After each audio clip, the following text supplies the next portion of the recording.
2, 1. Lance Calvert, thanks for coming on, man. Yeah, thanks for having me, man. How are you?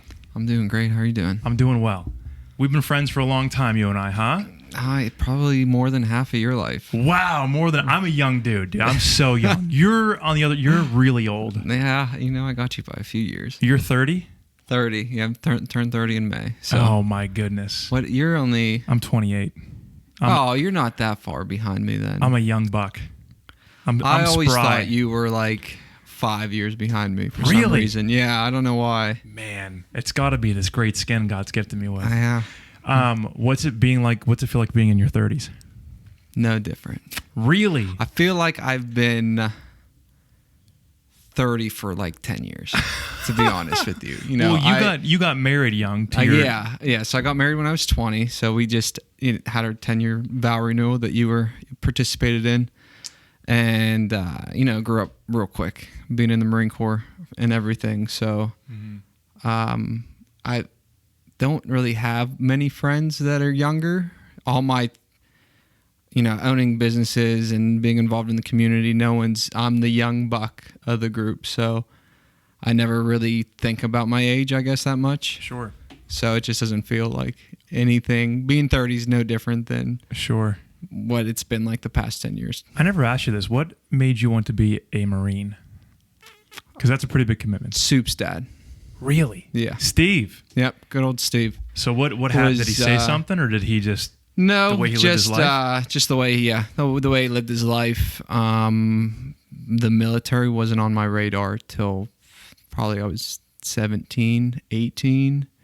I wasn't going anywhere fast and knew if I didn't do something drastically to turn my life around, I definitely wouldn't be where I'm at today, and I wasn't on a good path, to say the least. So I give Steve a lot of credit. I don't know if he really knows that, but that's the specific reason why the Marine Corps over any other branch. Sure. No regrets going to the Marines then? No, I hated it. Literally about 90% of the time, but I would do it 10 lives over. Right. So you've been out of the Marines for how long now then? 6 years now. Yeah. What has carried 2014. What has carried into civilian life that you feel like the Marines either taught you or you learned that you feel like is still a part of who you are today? The Marine Corps really, I guess, molded me, I guess, as corny as that sounds, but that's everything that I do today. My work ethic, my discipline, everything I give to the Marine Corps, just how it shaped me and really made me grow up, see life differently, have a different perspective on life. So that's what's so interesting about you, Lance, is so you can be the world's biggest goofball in the best possible way, yeah. But you have an incredible amount of discipline. You didn't have that as a child, you think? No, not at all. If you could, Dorothy, my wife, has been around before I was in, obviously, until now, and she could tell you that, from when I went to boot camp to when I got back, it was just a completely different person. Asked my parents, I was a handful, to say the least. I don't know. I just didn't have any goals, I guess, in life beforehand. It just kind of flew by the seat of my pants. Sure. Just, not much to go off of. Just didn't know where I was heading in life. Yeah. Well, knowing you now, that's your mind is in a completely different place, I believe. Yeah. So yeah. And I see that really specifically in business for you. Tell people what exactly it is you do or what you own, I guess would be the best way to put it. What like the current, like Brandon and Butler, or let's just go down the list. How about this? Let's talk about the businesses that you've started. Okay. And then how you feel like those have led to what you're doing now. So yeah, let's start from you and your wife's first business. Okay. So from the beginning. So back to the Marine Corps, and how much I disliked it. I think it was the structure of it that I disliked. Someone telling me what to do, when to do it, when to wake up, when to eat. The whole aspect of it I just disliked, and I knew very early on in the 5 years that I was in that I did not want to work for somebody for the rest of my life. So I kind of set myself up while I was in. And when I got out, I still had a job. I worked at the prison for three-ish years, but I had to set myself up financially to be able to go out on my own and be my own boss and everything. So we got back 2014. Shortly after that, and it was I had a vision, I had a plan when I got out what my first 5 years was going to look like, and it kind of panned out. In October of 2014, we bought our first rental. So that helped us out financially, create some kind of supplemental income for us. Sure. So we did that in October. I started working at the prison right around then, October, November of 2014. And then I believe it was about March 2015 timeframe that we started looking for a building for what is now Brushes and Barstools, which is a paint and sip studio. People come, they drink wine, and they learn how to paint. That was me pushing Dorothy on something that she had a passion for. And she had the creativity. Yeah. And great personality and teaching ability and everything else. I never did anything with the painting. Wasn't able That's to. That's too bad, Lance. Yeah. That is too bad. Probably would have been fun to watch, you know. Probably wouldn't have turned out great. I would have paid to go and sip wine and just watch you paint, actually. But yeah, I kind of had to push her. Like she I don't want to say she doesn't have that entrepreneurial like mindset or like spirit, but like she does. I just had to kind of like pull it out of her. You know what's so interesting? Knowing her now, I would have never thought that. I would have thought that from a very young age, she always had that gene or whatever it is, that personality trait to just kind of like go for it. Let's start it. Let's open this up, whatever it might be. But you're saying you kind of had to. Oh, don't time me here, man. We still need you for another 30 minutes here.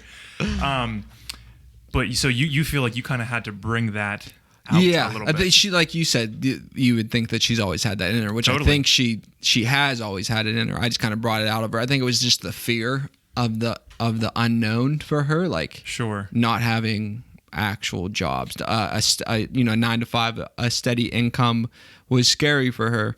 At that point, were you guys parents yet?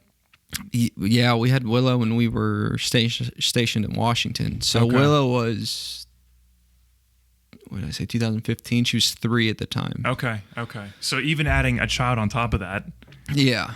Sure. Yeah. So yeah, it's a jump. It's a leap of faith. You don't know what's going to happen, especially your first business in a city that's rebuilding. Maybe we were ahead of it. We kind of were ahead of the curve. When we opened up our business, there was 12 other businesses that opened up in the same year, and really? just in downtown Butler. Wow. Do you know how many of those are still in business? All of them. Really? Yeah. I did not know that. That's so cool. Yeah, so we were at our location. We just moved out with the whole COVID and uncertainty of that. Business and financially didn't make sense to hold a lease over the course of the next 6 to 12, 18 months. So we're still operating Brushes and Barstools. Dorothy's just traveling. She's gone to people's houses. We've got stuff set up at campgrounds. We do take and make kits, everything like that. You guys just got creative. Yeah, it's just adapt and overcome. And that's what I think if you look at this climate right now, business climate of the COVID, you're going to see a lot of businesses close. Yeah. A lot of small businesses that aren't going to make it out on the other side, and the ones that make it out on the other sides are the ones that can adapt and get creative and change to work within the dynamics that either the government gives us or just what the virus decides to do next. So that's a great point. I've talked to a few people about what you just said. There are so many businesses, some of that have been in business for decades, that are not changing or doing anything right now. And eventually, the writing's on the wall for a lot of these people. Like, they're just going to lose their business. why are some of these business owners, and it doesn't make them bad people, but why do they refuse to mold or change with the necessary change that's needed? Like you guys, like you said, you had your storefront and things happened, so you say, okay, we're going to take this on the road and be more of a traveling thing. We don't have to worry about, face masks or limit the number of people. We're just going to kind of bring this product to you. You've changed that way. Why are some businesses unable or unwilling to do that, in your opinion? I think when you see that, it's a generational gap, Sure. or generational businesses where they aren't the ones that started the business. So they don't have as much, I don't want to say that they're not as passionate as their father or their grandfather that started it, but that's just the case. It was something that they were given. They didn't have to build it from scratch. They didn't know the struggles. They knew the good times, not the bad times. And they're just unwilling to change. It's like people that still run newspaper ads for their business. Financially and on a marketing standpoint, it just doesn't make sense. There's no the ROI there. It doesn't make sense with social media nowadays and different kind of marketing outlets. It's just the inability to learn and adapt. Would you say that's what brought Brushes and Barstools, rather? That's what kind of, because it was a very successful business from a consumer's perspective. Yeah. Social media, marketing in a right way was huge for you guys. Yeah. And even like non-paying marketing, like just making a presence on the platforms, on Facebook, on Instagram. And there's new ones out that I need to get a hold of. Like these kids, man, it's crazy. It's like me on Facebook. It's like paper ads to the businesses 5 years ahead of me. Yeah, isn't that wild? Like TikTok. Like, yep. I've been watching it just to kind of gain a perspective on how can I leverage that platform for my business. So it's always a learning curve and keeping up with the trends and everything else. And for some businesses, I think it might just be a cop out, a way to get out. There's businesses that I think that have been wanting to shut down for a while, at least in the local community. Sure, it might be sucking their family dry for years. Yeah, and they're just like this is a clean, easy way to get out.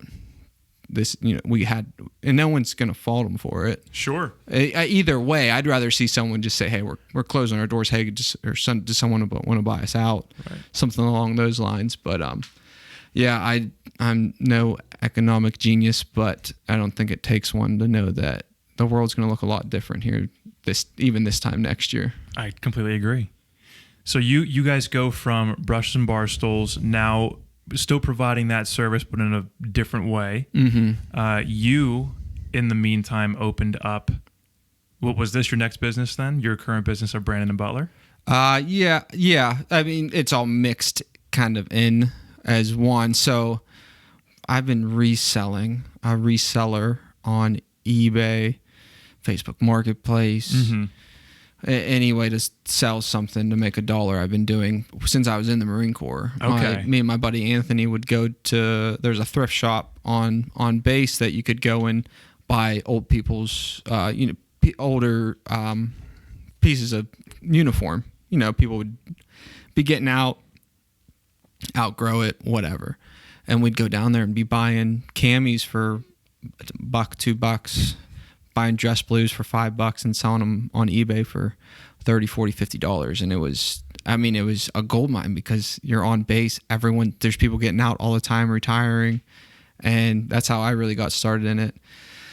And started doing Amazon when I got out and I got back and did that for a while. What do you mean? So selling on Amazon? Selling on Amazon. So I guess like since I'm in the community, it's kind of like knowledge that most of the stuff on Amazon is not sold through Amazon. It's sold through third-party sellers like myself.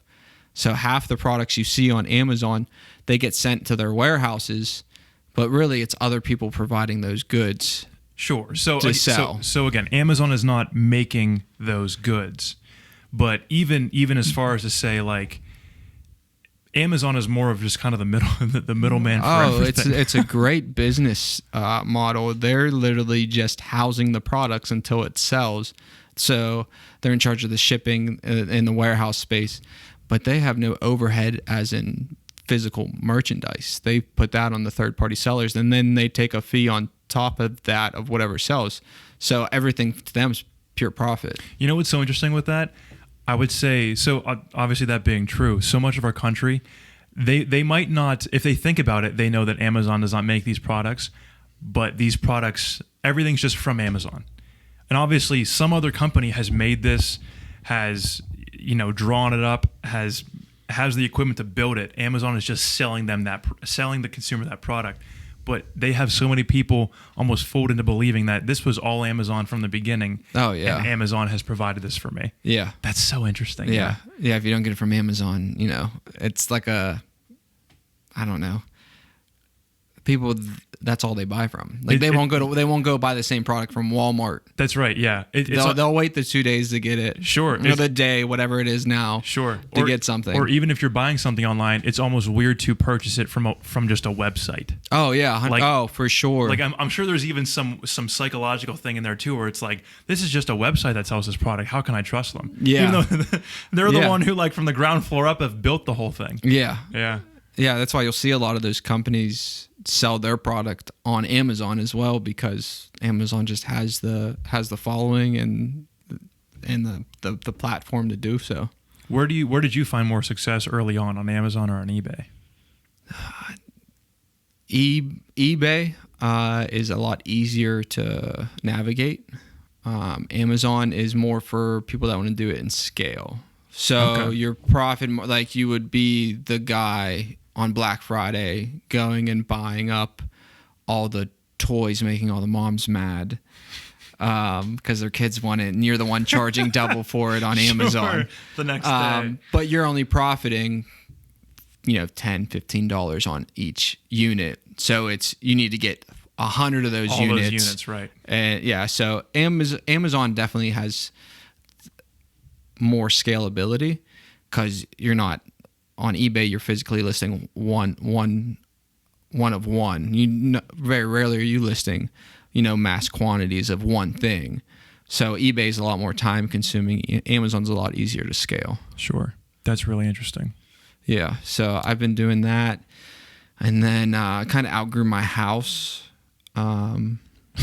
with space, which is cool. Yeah. So wait, you were keeping your product just in your home? It was just in my house. Was Dorothy pretty pumped about that? No, I'm sure. I mean, because it went from in my house, outgrew that, moved it down to the back of the studio, and that, which she needed her space for art supplies. So that and that became just inconvenient, going down there to grab stuff to ship every morning. And then me and my brother-in-law, Brendan, now business partner, found a warehouse out in Fenelton, and we were out there for maybe 2 or 3 days, and we were like, why? We're both doing the same thing. Why don't we just sell all our stuff we have now, start from scratch, and do it together? So we each put in $500 into an account, and started off by buying pallets, going to the flea market, going out to Rogers, Ohio, going there on the 4th of July and making just money over fist, like $3-4 grand in a day, just off Walmart return pallets. Wow. And that's kind of how it all started. We took $1,000 and grew it into a business that we have, a physical brick and mortar store now. What led you to do specifically vintage, from what I can tell, high-end vintage clothing? I definitely, the nostalgia of it caught my attention. I know from Brendan's perspective of what caught his attention was the money. Sure. So when we were doing flea markets, he found a box of Harley shirts under a table. Lady sold them for a quarter a piece, $1 a piece. So he got 10 shirts, 13 shirts for $10, $13. And started looking up what they were worth. and these Harley shirts are going for $200, $300, $400 a piece, and we're like, what have we been missing out on this whole time? So we started. It's just like anything else in reselling, doing your research and just broadening your knowledge base. And we really started to get into it and had the warehouse for a while, and we were selling all different kinds of things. And one day we were driving the casino, and to go donate some money to the greater Pennsylvania area. Yeah, to our elderly folks of the state, benefiting older Pennsylvanians every day. That's right. And we weren't happy with the warehouse space that we had. We outgrew it. Like, we were there for 6-8 months, and if we have a space, we fill it. We got a storage container, we filled that in less than a week. So we're like, we need to do something else. And we're like, well, why don't we open like a physical store? And it started out with the concept of like almost like a thrift store. So like anything we had in the warehouse we'd sell. So knickknacks, toys, vintage clothing, anything we could find. And we were like, no, we don't really, that's like not our thing. Like, we like vintage, we like designer, we like higher end stuff. Like, that's what we want to be known for. So that's how we got niched down into the vintage community and the designer community, and we knew nothing about shoes 8-9 months ago when we started, and we started getting into shoes because that's what we saw our clientele liked, and started to gain an appreciation for shoes as well.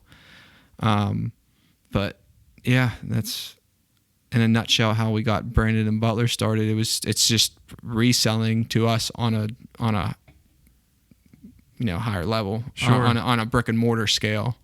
Some people think that brick and mortar is dead, but I see kind of the trends of, you had downtowns were a big thing back in like the 50s, 60s, and 70s.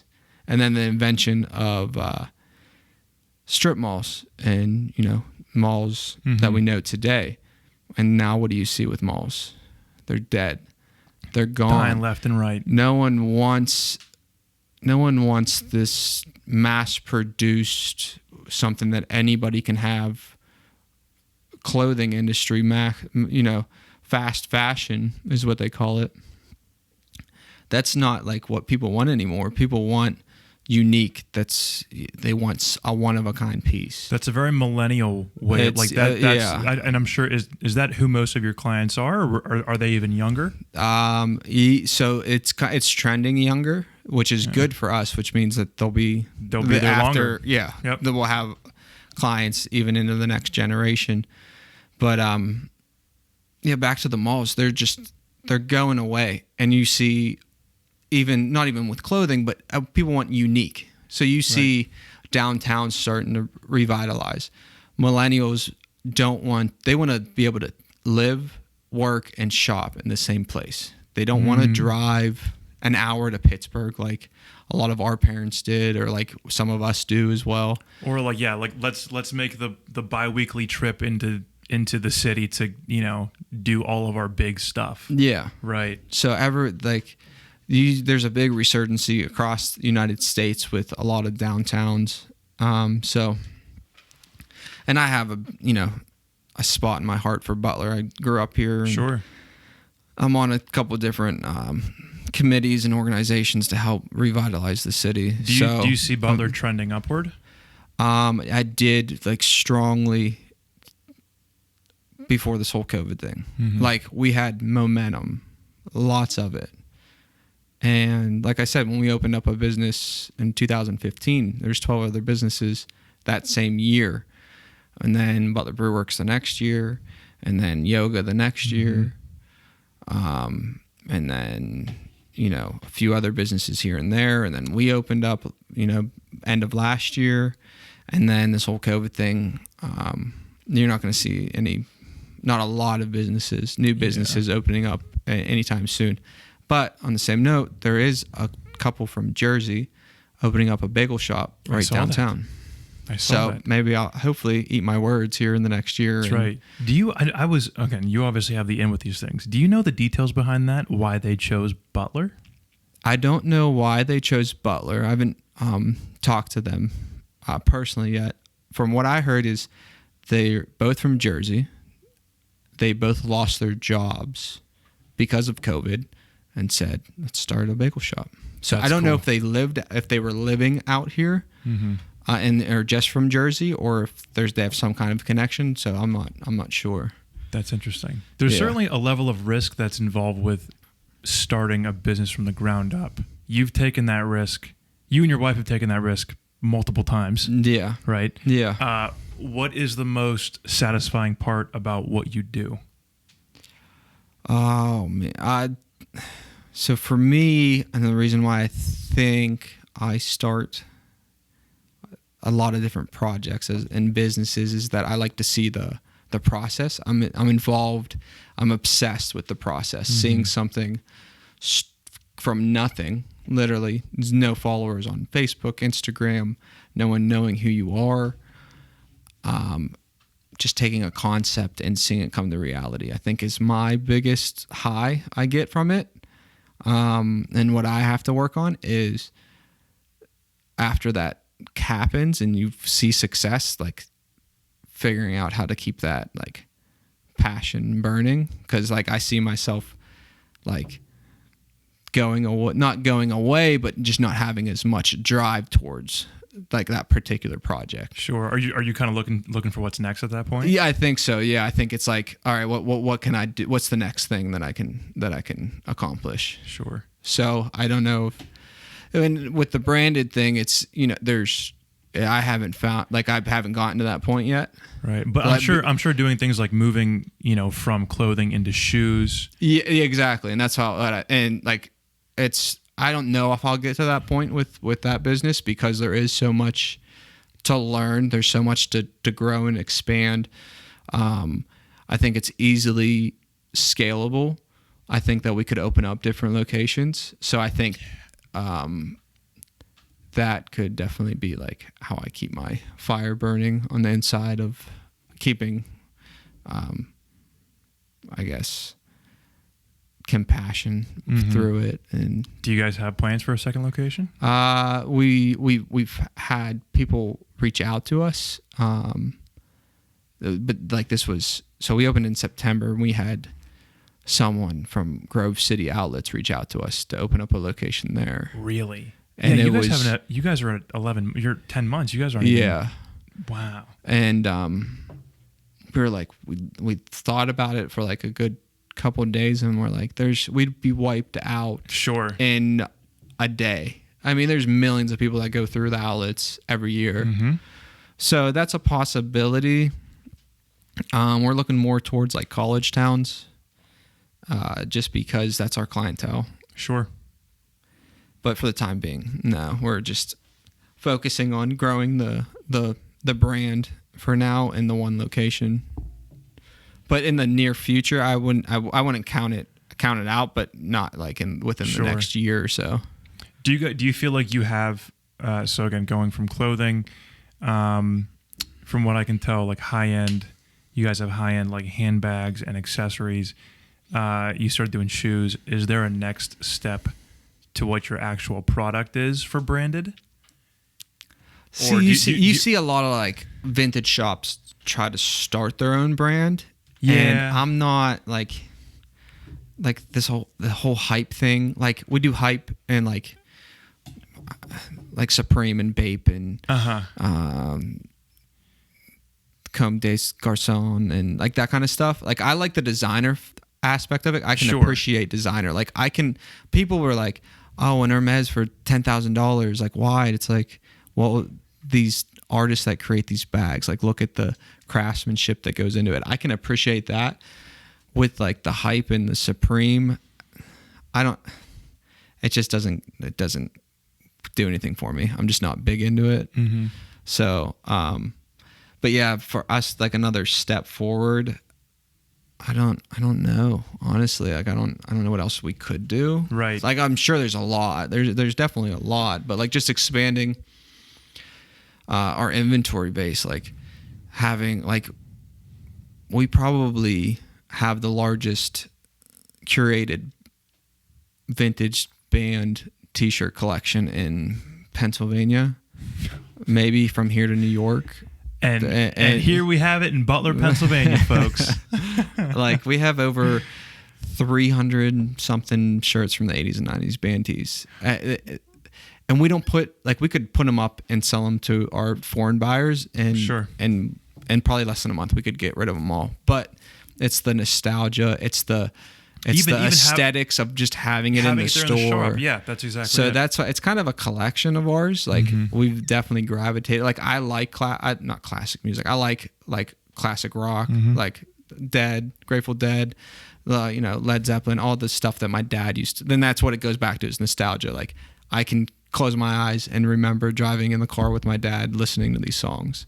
So that, like, band t-shirts really gravitate towards me, and the Harley shirts are more of Brendan's thing, but I can also appreciate the art that's on the Harley shirts as well. Sure. And the money. Is that who? So for some of your older clients, is that what you believe is their reason for purchase? Is like, okay, I went and saw this concert 30 years ago. I can't believe I'm now holding a T-shirt to a concert I was there. I need to buy this. I don't care what the price is. I need to buy this. 100%. And I think that's what plays into a lot of factors when people buy our stuff. Like, oh, there's that Steelers puffer jacket that I remember I had as a kid. Like, and it's just, pulling on heartstrings. Yeah. Not purposely. Like this Bulls shirt. Like I remember, I was talking to someone about it the other day. I remember sitting in the living room, as a kid, watching ESPN before school with my dad, watching Michael Jordan come out of retirement. Yeah. Like, wow. Just like goosebumps, like thinking about stuff like that. Yeah. So, it's just like remembering your childhood really is what it is. That's right. And it's obviously it's fashion. It's the fashion trend and sure, everything like that. But yeah, it's so true, man. So I whenever you walked in, I saw that you had the is that what 91, 92? 91, 92. Yeah, I saw that, and even like so I'm sure you watched Last Dance. No, I actually haven't yet. Yeah, really, and it's been great for the shoe market. Oh, I'm sure. Like literally, specifically Jordans. Huh? Specifically Jordans or all the above? Specifically like any Jordan 1s to retros, anything. Yeah. And I think it was a mix of COVID and it coming out during that time and people being at home and have nothing else to do, just buying shoes online. I mean, shoes that were going for $250 or up in the $400, $500, $600 range. Sure. Now. It's just supply and demand. That's great for you guys. Oh yeah. What's are shoes your best seller right now? Shoes? No, vintage tees. Last I looked, dollar wise, shoes. Yeah. But quantity wise, t-shirts and net profit t-shirts. Sure. Shoes are like if we were. Our margins on them are like if we were Walmart buying product. Like we're making 15 to 30% on shoes. Where with t-shirts, if we find them at one of our suppliers' warehouses, we're making 30 to 200x. Mm-hmm. So, which is great. Yeah. So buying a shirt for 100 and selling it for $6. That's right. That's like right. the thrill of the hunt. Like that's what that's right, I think man. That's like going back to like. The fire inside that burns me to keep doing what I do. I think that's always going to pull me back in. Yeah, for sure. Like in finding a new piece. Like we've been doing it for a while now. Like I've seen multiples of like decently rare shirts. Like at the second time around, it's not as great, but finding something that you've never, like that Cleveland Brown shirt that you just picked up, right? A shirt like that, like the all over print tees, like those are. Brendan's not a big fan of them. I love them. Right. You mean the look or the value of them or both? The look. I could care. I had a rodeo shirt on yesterday that we picked up. Never been to a rodeo in my life. I don't like that kind of stuff. But just the graphic is just. I just think it's sweet. Yeah. I think it's a good look. So you've grown into a really healthy appreciation of vintage clothing. Yeah, for sure. That's it's cool. not like. I'm not afraid to say like, oh, I've always wanted to own vintage store, and no, like I'm a businessman. I saw money in it, and I've grown to appreciate the community. That's great. Same with shoes. I never understood why someone would spend $300, $400, $500 on a pair of shoes. Now there's a pair of Grateful Dead SB Dunks coming out on Friday that I'm trying to get at retail. They retail for $100, but they resell for anywhere from $1,800 to $2,800. Yeah, and I'd be willing to spend that money to get those pair of shoes at this point. From what I understand, those will sell out in seconds, right? Yeah, and like they call it backdooring, so people know, like the manager at a store. Those shoes are already gone at the store, right? So he's already sold them in his head before the product's even there. Yeah, he's got his buddies lined up that have already bought them. Can you compete with that or no? Is that the only way to get a pair of shoes like that? You can try and get them online, but I've heard the way so they do it through different foot sites, Foot Locker, Finish Line, Champ, stuff like that. But I don't think they get any of the SB Dunks. So why is the shoe game so cutthroat? Because I mean, especially with kids, like the money some of these kids will drop on a pair of shoes is incredible. Yeah. But it's so obviously, is it rarity? Is it certain brands, certain styles? Like why is the shoe game so intense? From someone who's not really into shoes, that it just seems like like you can get deep into it. Oh, you can get like even from where we're at, we're not even touching the surface. Like really? they call them, there's SneakerCon. There's a SneakerCon in Cleveland, August 8th, and it's just I've never been to one. I'm hoping to go this time. Thousands and thousands of sneakerheads just setting up tables, selling shoes, buying shoes. Why it's so cutthroat, I couldn't even tell you. Like some shoes, like those SB Dunks, the Grateful Dead's, a few thousand pair are going to be made. The Travis Scott's, the rapper, he does the Travis Scott Nike collab. His shoes go for stupid money, and all that is just name recognition. It's just branding. Same with Yeezys with Kanye West. People want to say, I have a pair of Yeezys. It's just fashion. It's just like, why can Louis Vuitton sell a bag for $2,000-$3,000 when you can go pick one up at, a Michael Kors or a Coach? It's still designer, just a lower end designer. But it's name recognition. Supreme. Louis has the LV on it, and they can go for thousands more. That's back to hype. Supreme. It's a Gildan shirt. It's literally a Gildan shirt that has a Supreme box logo on it and can go for $500 to $1,000. It's just the hype. It's just that people. What is that? It's I don't know. It's inflated hype. Because with anything, I mean, but that's the world we live in now. Whatever an influencer says is cool. That's what's cool. So okay, I've seen Supreme stuff. It's huge with kids. It's huge with millennials. Okay, I love people, but like there's some stuff that you're right. People will buy a Gildan brand shirt with a word on it and pay hundreds. That to me is just stupid. It from a business standpoint, it is and it isn't, because if you're buying it so Supreme was a skateboarding company back in the day. And if you're doing it because you like to collect Supreme stuff and you're buying it instead of precious metals or a stock, and you think that the value is going to go up, then it's smart to buy it.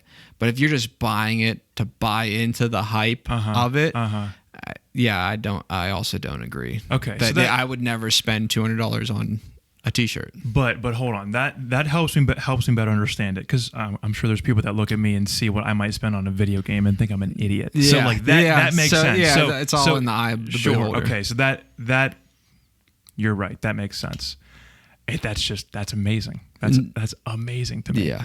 There's money to be made in literally anything. Sure. Do you see influence? So again, whether it's Instagram influencers, YouTube influencers, have trends that you then see in selling products. So like depending on what they're wearing, you might be able to sell certain things based on that. I don't niche it down that far. I did like vintage.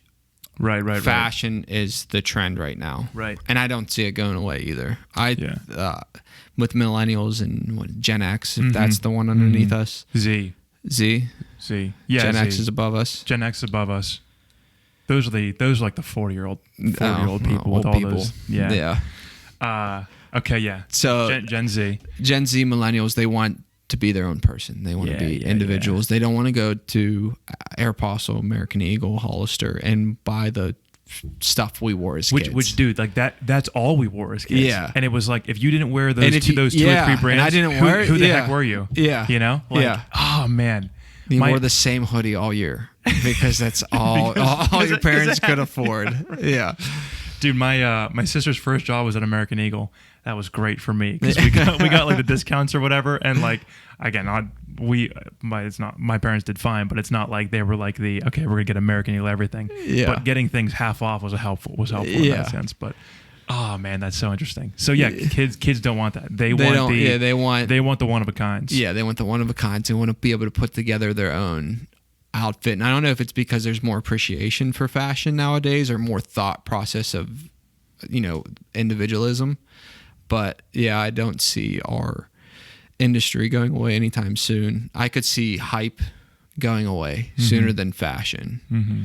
Even big name in the industry, Virgil, he creates he's a fashion designer. He does the Off-White collab with Nike. If you ever heard of it. I think I have not. They're another like shoes. Like we just sold a pair for like $750. Oh my God. Used. Yeah. He said that he could see like that going away, like hype, like no one wanting it anymore. Right. Is that because people might just wake up and start to think and be like, okay, wait a minute. Yeah. Like, what am I doing? What am I doing here? Yeah. But vintage stuff, it was proven when it was out. Mm-hmm. And because it was proven once, it doesn't have to prove itself again. So it's still going to be there. It's still going to be desired. Yeah, I and it's with the Supreme. I could see that going like I was saying, people collect it. Like if they're a collector, I could see that stuff being worth nothing in 20 years. It's just the hype burnout. Yeah. With vintage band T-shirts, my '80s Guns N' Roses shirt is going to be worth more in 20 years than it is right now. I can guarantee that. Man, that's wild. I don't even know if you would want to say this. What's the most rare, or I don't know if rarity and what's most expensive match, but what's the highest end product that you have in your store or that you're trying to sell? In the store right now, it's a Supreme piece. It's the world flag. It's from like 2014. It's a jacket and it's $850. Okay. But it just has like the world flag. Like we have the skateboard to match it. The skateboard's like $550 or so. We got that in a trade when we first started doing shoes. And then the jacket we just got a little bit ago. And yeah, I think we have it up for $850. I think that's the most expensive piece. We have it's from the 70s. It's the most expensive Harley shirt I think we've ever had. I think we value that. We would probably never sell it because we're, like I said, we're curators and collectors of vintage Harley and band tees. If someone came and offered us, $800, $1,000 for it, though, we'd sell it. But it's a 1970s, like early AMF Harley shirt. It's got like orange sleeves. We have it hanging up on the wall. So we value that around $800 to $1,000. Man, that's amazing. And then we have plenty of shirts that are band tees that are from like the $250 to $600 range. Yeah. Wow. That's just incredible, man. Well, a lot of those we've paid up on.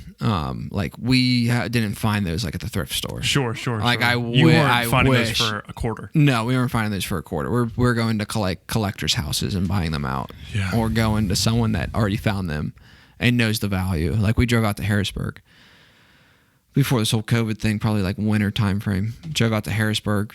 We found some shirts online. Guy posted them on Facebook Marketplace. Drove out there. It was like 20 vintage band tees. Paid upwards of $1,500 or so for all of them. Yeah. And he's like, we're like, all right, since the deal's already done and everything, like, what'd you pay for these? He's like, I bought these at a yard sale about 2 weeks ago. Found them in a box under a table. Same story as Brendan's. Asked Guy what he wanted for me. He's like, oh, just give me $15 for the box.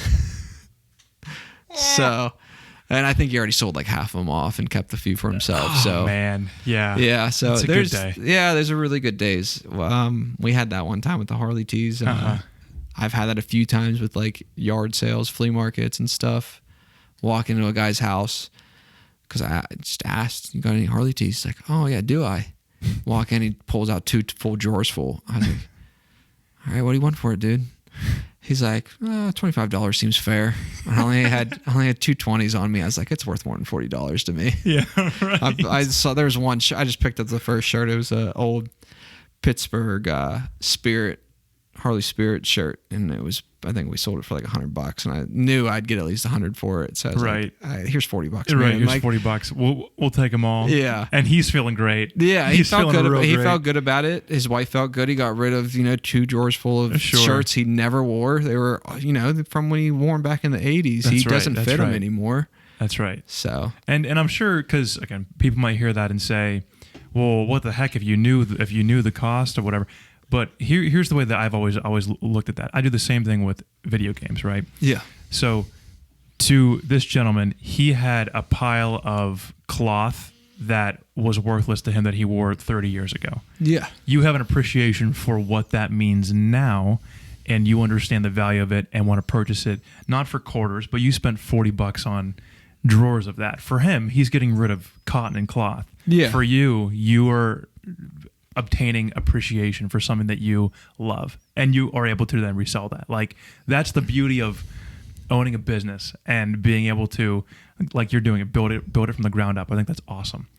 And again, people that think that that's not awesome, like, yeah, people think it's, resellers in general, some people think they're scumbags or scumbags. No, not if you're selling something for $1 at a yard sale, right, and it's worth $50, that's your fault. You didn't look the stuff up or take the time to put it online and sell it yourself. That's right.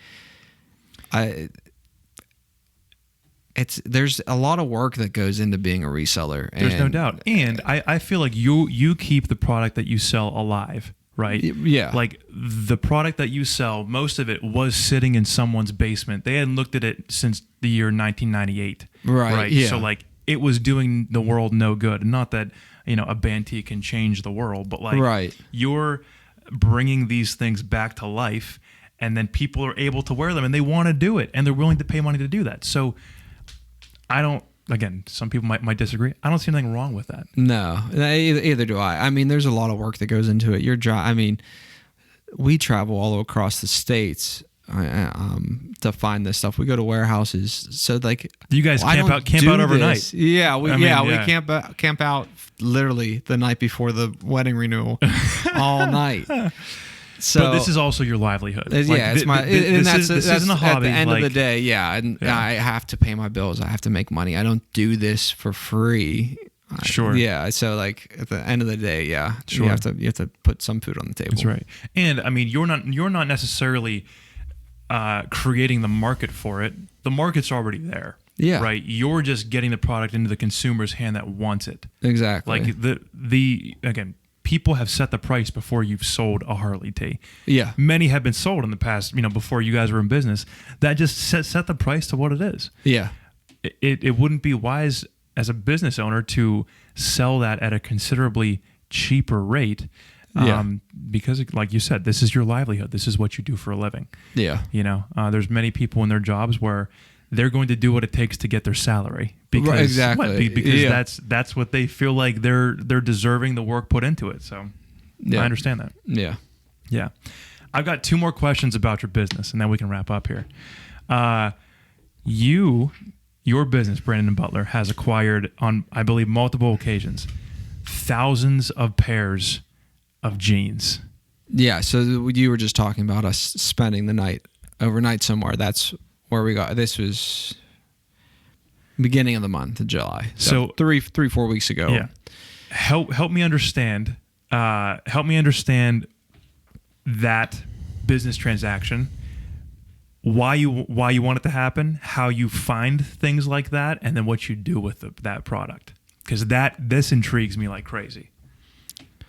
All right. So where do you want me to start? So it's like 6 questions there. Why do you want thousands of jeans? Why do I want thousands of jeans? Yes. Where do you find them, and then what do you do with them? Okay, so finding thousands of jeans is in one spot, in one hit, is not very common, and we've done it twice.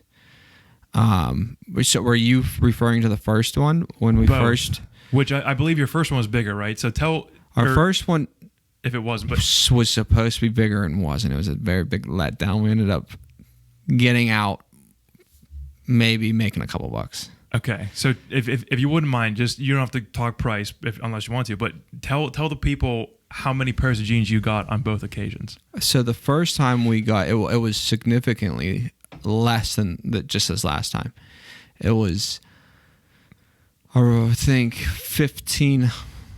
We'll say 1,500 pairs of jeans. I think it might have been actually less than that. It was all dead stock, which means brand new with the tags. New old stock.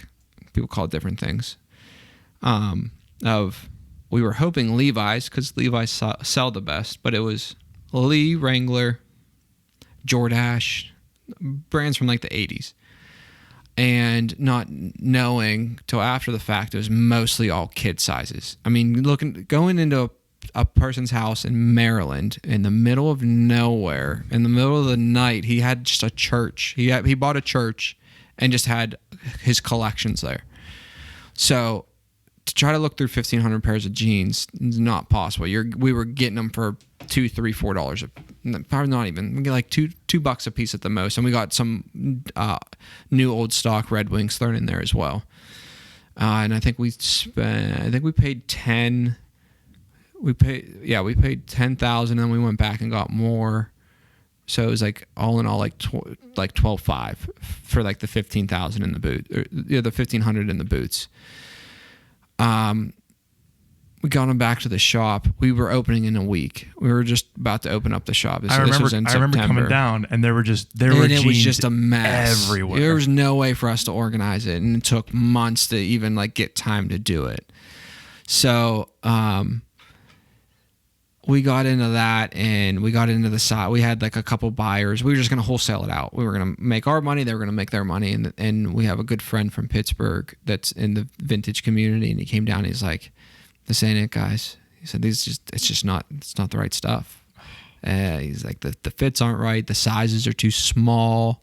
Like women back then were they wore jeans different. They were a lot thinner.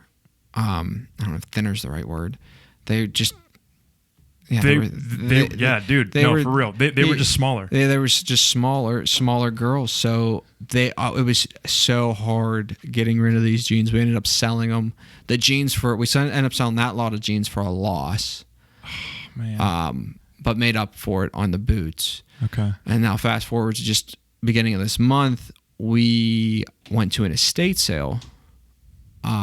And had an agreement that, hey, if we buy all the jeans, can we get a bulk deal? Can we buy all of them? Mm-hmm. They're like, yeah, we usually don't do that. If you're the first person in line and state that you want to buy all the jeans, we can do that. And they gave us a price. And I won't say the price because the deals and everything's still going on. We still have all the jeans and everything. So we got there. It was just in Beaver Falls, so it wasn't like a far drive like the Maryland trip. And we get there.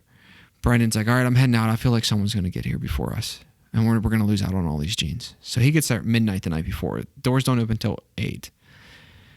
And I was getting stuff done for the wedding because it was the next day. And I was like, all right, I can't just let him go sit out there by himself. So I head out there at like 1:30, 2 o'clock. I get there. You were renewing your vows the next day. And I was renewing my vows the next day. And I was like, I was sitting there, and it was like 4 o'clock. He's like, all right, 4 more hours to go. And I was like, this was such a bad idea. Why did Dorothy's going to kill me? I'm going to be so tired tomorrow. But literally as soon as I show up, someone else shows up. At 4 a.m. Yeah. No, at 2 a.m. At 2 a.m. For the jeans? For the jeans. But weird thing is they were there actually for VHS tapes that the estate company was giving away for free. Oh, man. That's like I said, there's money in everything. Uh-huh. He's sold VHS tapes for $6,000. I think was the most expensive one he said he sold for. Yeah, that's a market I've heard of, never dove into. I just no interest in. That's like records. Right. We've bought I think a 15 by 20 storage unit full of records. Literally, our box truck, our wheel wells were rubbing in the back. That's how much vinyl is in there. We didn't piece it out. We sold it all to one collector, and he probably made bank because he had the knowledge of it. He knows what he's doing, yeah. But we didn't pay much on it, so we made money. But so yeah, we get there. We're the first ones in line. Luckily, we're like, yeah, we still want to buy them all. They're like, okay, announce it to everyone. Hey, don't touch the denim. It's these guys. They're buying it all at a bulk price. We get there, and I'm just dead tired already. And they start bringing it out for us before. Like they're like, all right, we'll get some of this stuff out of the way before everyone come in. And I was like, okay, that should be like I thought. Because they said conservatively there was 1,000 pair. Mm-hmm. So anytime someone says conservative, anyone gives you a guesstimate, you always want to take like a third of that off. So okay. I was thinking, people always think they have more than what they do. Yes. All that, like, no matter what, a good rule of thumb is take at least a third, if not half of. So we're thinking 500, 750 pair. Mm-hmm. We both drive our cars out there. We should have been able to fit it, no problem. They start bringing jeans out, and I'm like, okay, this is probably. They're like, all right, everyone go in, and we put it in the car, and I'm like, okay, like this ain't bad. We can like, this is cool. Like there was a lot of like Janko jeans from the '90s, the big baggy jeans. Those, some of them we sold a pair already for like $200, $300. Those all go on eBay. We don't put any of that stuff in the store. Okay. And they bring a lot of it was Janko. So I was like, all right, sweet. I know this stuff. We'll make a good chunk of money. And there was a basement. And we go down the basement, and there's just no joke, probably bigger than this room, just racks, 10 foot tall of jeans, just folded nicely. This guy, I don't know. This guy was a collector. I was going to ask, do you know the story of how this? So okay, someone passed away. Yeah, the guy passed away. It was in an old dojo. Okay. That he shut down and just used for storage. Okay. I mean, like beautiful, like Asian art just everywhere that they were pretty much giving away. And in the basement was just racks and racks and racks of denim folded up. He had it all labeled and tagged, which would have been helpful, but it was sitting in a basement for so long. We have to launder. We still haven't laundered. We haven't even put a dent in it yet. Right. We took it and so I was like, dude, there's no way this is fitting in our cars. I can't stay here and help you load all this. I have a wedding in literally 4 hours. Brendan's like, just go. I'll get them to help, the people working there to help me get it. So he went and rented a U-Haul, sent me a picture at about, 2 o'clock or so. And the whole U-Haul was just packed full. We were going in there thinking we were getting 1,000 pair. And this was the beginning of July. We've had a few other things going on, but we have a warehouse that we have it all stored at. We haven't counted. Realistically, there's over 4,000 pair of denim. And it's the good denim. Like when we were going to Maryland, we were thinking we were getting Levi's. And we got like maybe 5 or 10 pair. It's the opposite this time. We probably have 90% of it is Levi's. Oh my. And it's all like made in the most, probably 90% of our Levi's is all USA made. All made in the USA. A lot of it's orange tab, so that dates it to the 80s. I was going to ask, is it 90s, 80s, and earlier? Or not any earlier. If you're going earlier than the 80s, if you're going back 70s, those jeans are worth a lot of money. Yeah, like I wish. Yeah, man. It was back further, but so a score like that could make your year. That could, if we can figure out how to market it right, which we changed the store around just because of the denim. You were just in there today, That's right. Yeah. I saw it was different. We just made a whole denim display, and we're working on getting the rest laundered and sized. We got to get it modeled. If we put it on girls, because it's mostly girls that are going to be buying it.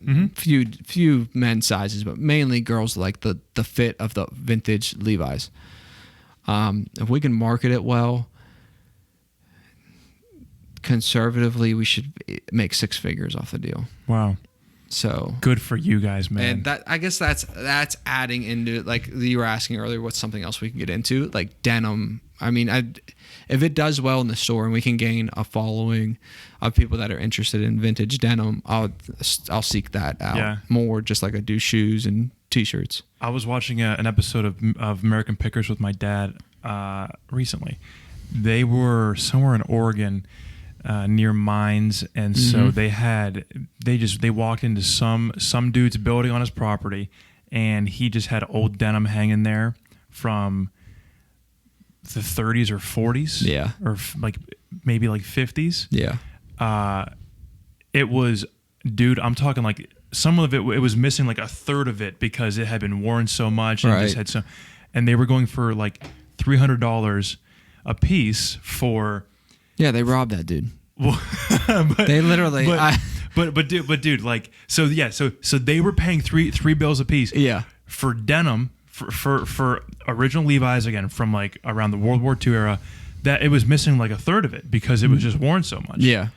And they were like estimating that they could sell these things. So if they were mint condition, they might go for like, between $2,000 and $3,000 a piece. Yeah. Maybe even more. But like in that, like they were going to be able to double their money or more. And these things were just ragged. But it didn't matter. It was old jeans from even the 40s. They call it workwear. So like, stuff from like the 30s and 40s, like even if it was homemade. Yeah. But the Levi's, so if you can find Levi's pre-fire, San Francisco fire, so 1914, something, you find jeans from that era, you're good. You're good. You can go retire on an island. That's amazing. There's a documentary on Netflix called Blue Gold. Okay. Like there's good money. There's really good money in old band tees and Harley tees and vintage clothing in general, but there's stupid money in like 30s, 40s workwear. Old denim is ridiculous. There's Japanese buyers that will spend tens of thousands of dollars on a pair of jeans. Yeah, that's remarkable. Yeah, that's amazing. Yeah, that's why I was saying when they bought it for $300, they literally stole it from the guy. So it was funny. They like afterwards, or maybe it was during the deal, they stepped away, called their denim guy, who has a denim shop somewhere. I'm assuming it was L.A. Yeah, L.A. or New York. This this dude knew exactly, so they were describing it. They sent pictures. He knew exactly what it was, the years, what to look for. Like it was serious business. I couldn't believe it. Yeah, it was the unreal. Denim game. It's a whole other thing. Yeah. There's this guy, Scott. He owns Three Rivers Vintage down in Pittsburgh, and he doesn't deal. He's a vintage seller. He doesn't deal with anything prior 1970s, like from the 80s on, which is good for us because he's no comp. That's what we sell is 80s and on. Sure. He sells from 1870, so colonial, to 1970.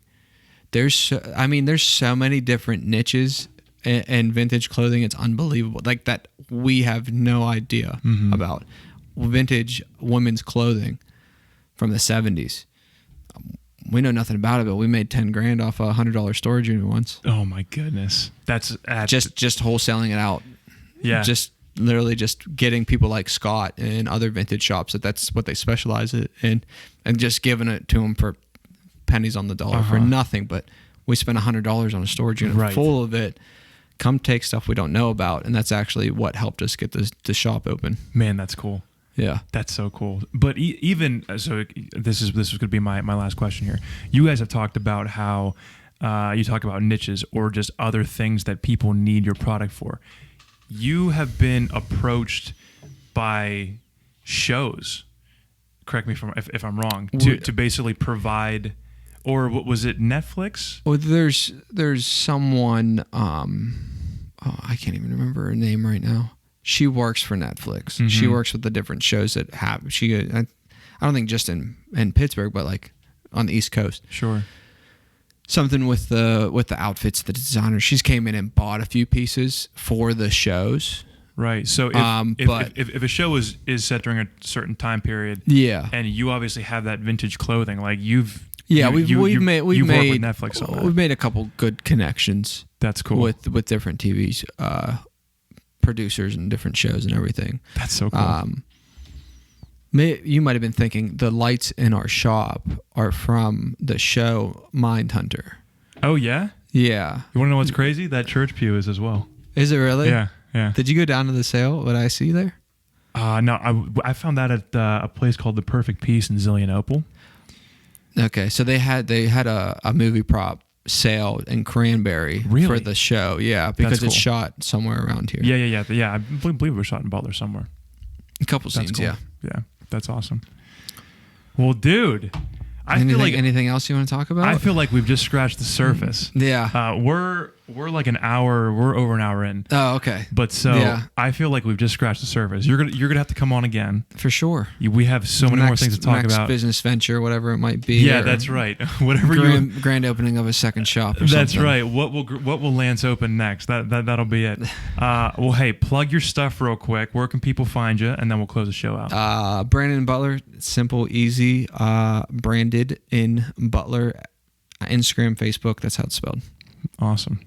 Lance, thanks for being here, man. I appreciate you having me on, man. Thanks for being here. Appreciate it. All right.